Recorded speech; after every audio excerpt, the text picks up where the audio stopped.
se retrouve dans les coulisses des Corrigis d'Orange pour la seconde production d'opéra Othello qui aura lieu les 2 et 5 août prochains. Et c'est avec un jeune artiste que nous commençons nos rencontres d'artistes lyriques. Yann Toussaint, bonjour Yann, merci d'accepter cette interview pour le projecteur.com. Bonjour, c'est avec plaisir.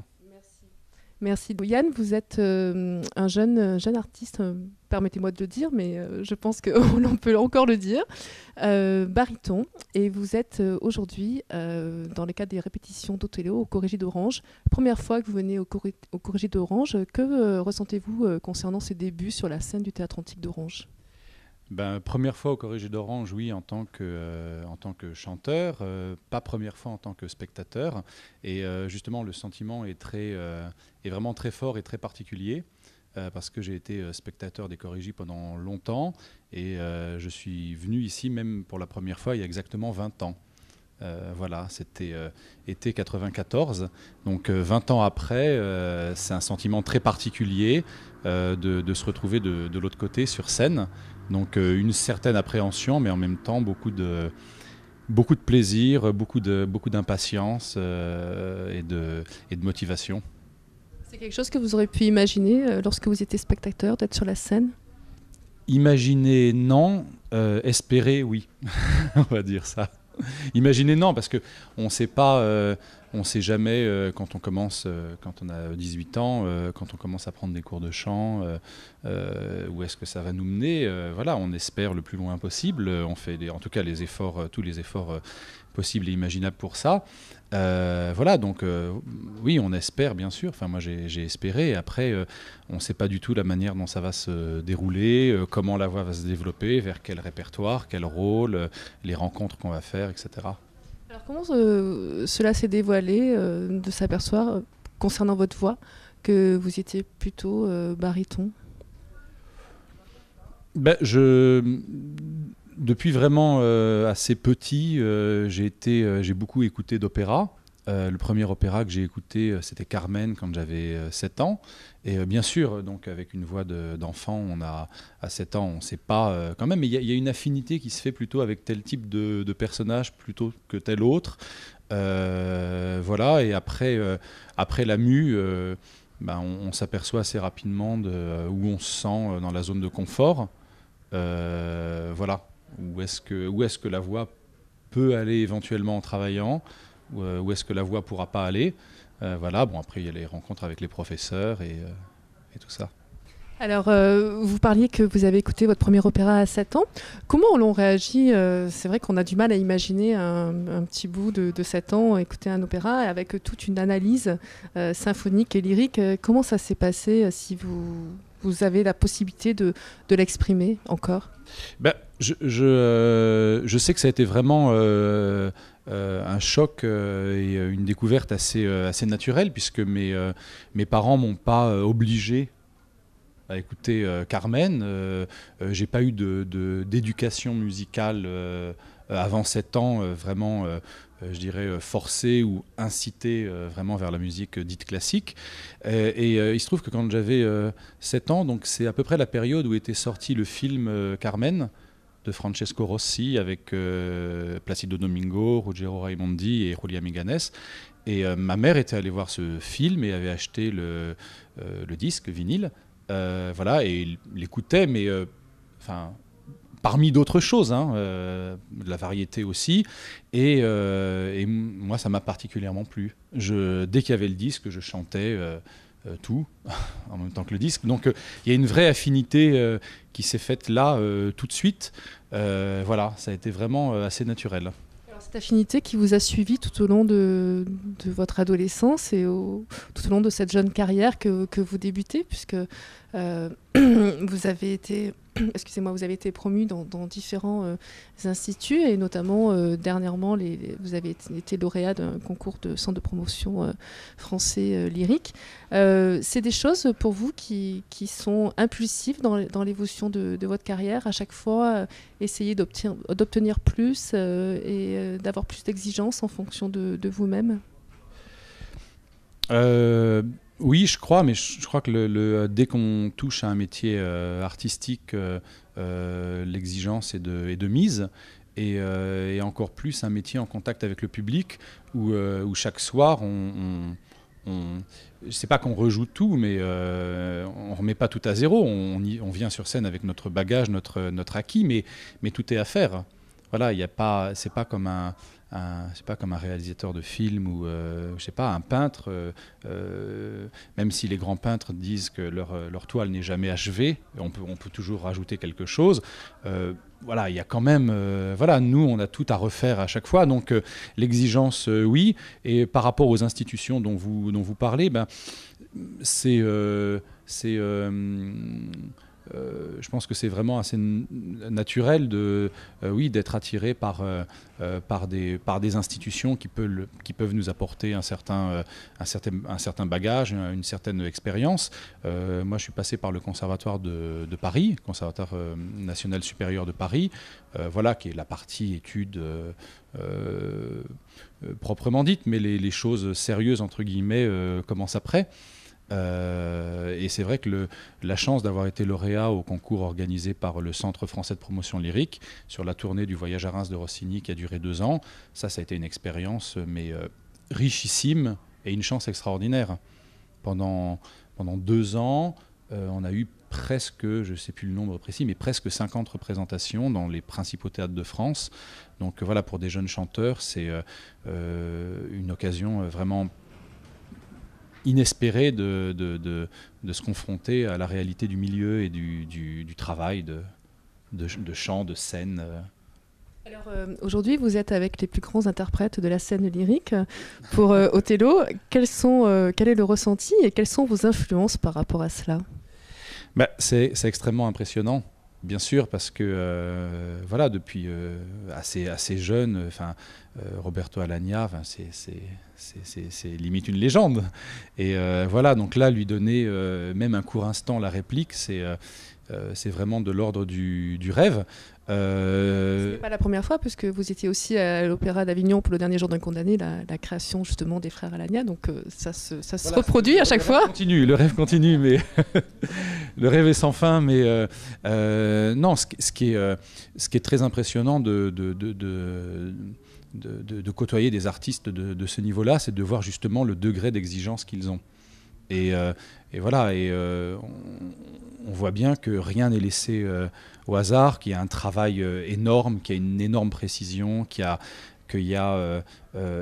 alors ce qui est formidable avec l'exemple de Roberto, c'est le voir sur scène, on voit le ressenti émotionnel, physique, corporel qui devient voix. C'est-à-dire que c'est vraiment une émotion physique intense qui se transmet, qui se transforme en son.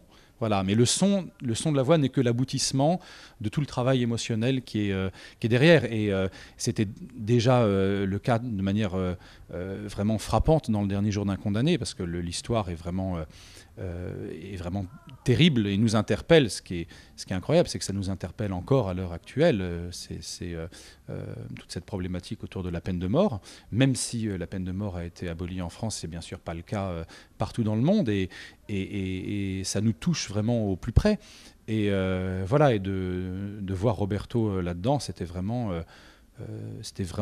miraculeux de l'évidence émotionnelle qu'il dégage. Et voilà, donc dans Othello, c'est la même chose. C'est avec d'autres notes, un autre style, mais... Alors ça continue, l'émotion continue, la réalité continue aussi, parce que des scènes de jalousie, malheureusement, on en voit souvent qui continuent malgré le fil du temps et malgré l'évolution.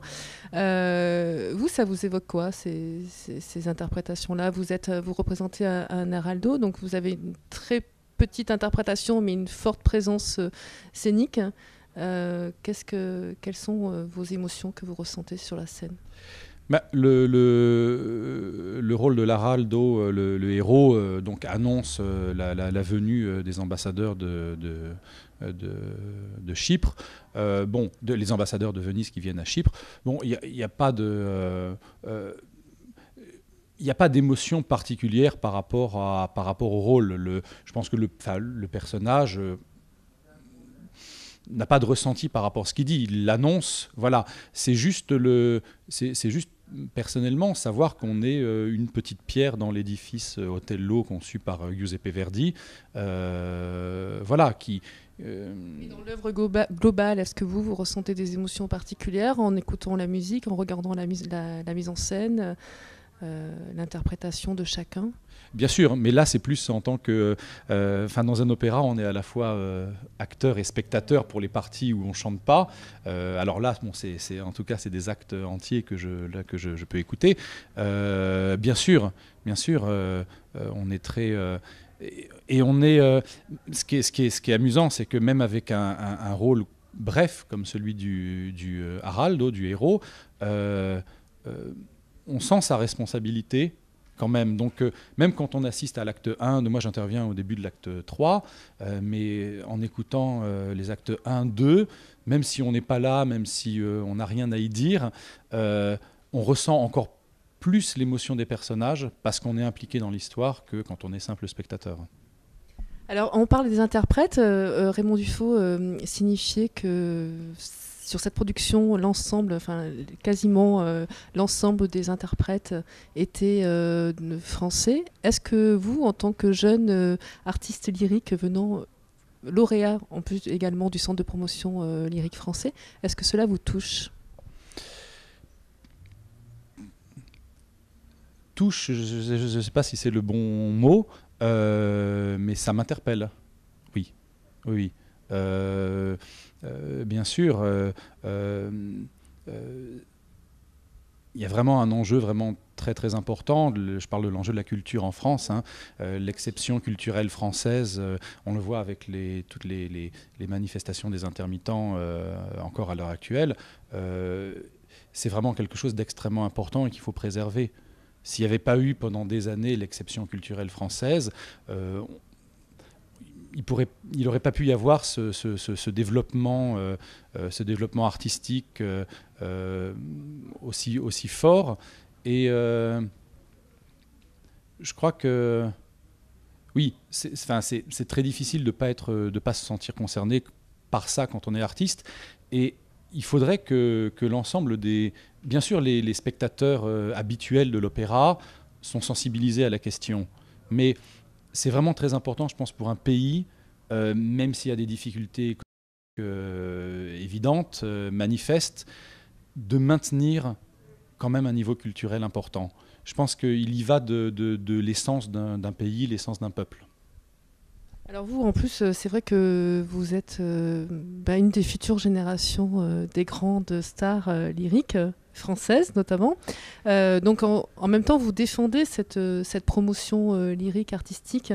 C'est d'autant plus important pour vous, effectivement, de voir dans des scènes l'ensemble d'interprètes français.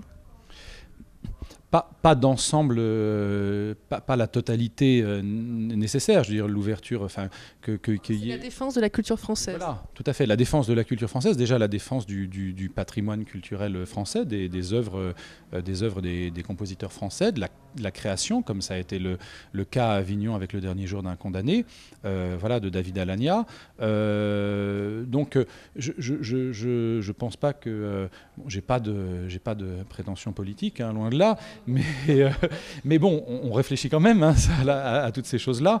Il ne s'agit pas, je pense, de mettre des quotas ou quoi que ce soit, mais effectivement, s'il y a sur place les artistes qui peuvent répondre présents et satisfaire aux exigences artistiques de l'œuvre qu'on monte, pourquoi ne pas les engager ? Alors en qualité effectivement de future génération de stars lyriques, comme je le disais, est-ce que vous vous sentez responsable pour cette défense de la culture française ? Oui, je crois. Je crois déjà, par rapport, encore une fois, je reviens à la question du répertoire, mais par rapport au répertoire français, bien sûr, nous les chanteurs, c'est pas nous qui faisons la programmation des opéras de France, mais chanter le répertoire français le mieux possible en ayant une diction française la plus nette, la plus compréhensible possible, ça c'est déjà un travail qui est à notre portée. Et je crois qu'on doit avoir cette exigence. Et aussi une exigence de curiosité, vis-à-vis du répertoire. Quand on fait des récitals, on peut de nous-mêmes proposer des œuvres moins chantées, moins connues, mais qui ont leur intérêt. Alors, quelles sont vos ambitions et quels sont vos projets? Mes ambitions, c'est de continuer à chanter et de chanter de mieux en mieux. Voilà, de toujours, voilà, d'essayer de surtout rester en mouvement, de rester en dynamique. Voilà, il y a tellement de choses encore à faire, à ressentir, à éprouver, à tester. Voilà. Donc continuer le travail, je dirais, continuer le travail dans le sens engagement et continuer le travail sur soi, parce que les deux vont de pair. Et dans les projets, il y a, je vais faire pour la première fois un premier rôle chez Verdi. J'avais déjà chanté dans Othello la saison dernière à l'Opéra de Marseille, le rôle de Montano. Mais là, je vais faire à Paris, au Théâtre de l'Athénée, le 18 septembre, le rôle de Germont, du père dans la Traviata. Donc voilà, donc une production jeune chanteur, mais c'est un beau challenge personnel. Et puis j'aurai ensuite, toujours à Paris en version de concert, Don Giovanni, que j'avais déjà chanté, mais voilà le rôle titre. Donc là, c'est pareil, c'est un grand plaisir de chanter de la musique de Mozart. Et je viendrai à Avignon en février prochain pour le rôle de Schaunard dans La Bohème de Puccini. Voilà, je suis en train de le préparer, de le travailler. Voilà, parce que la Bohème, ça s'improvise pas vraiment. Enfin, rien ne s'improvise, mais la Bohème particulièrement. Merci beaucoup Yann Toussaint pour cette rencontre. Merci à vous.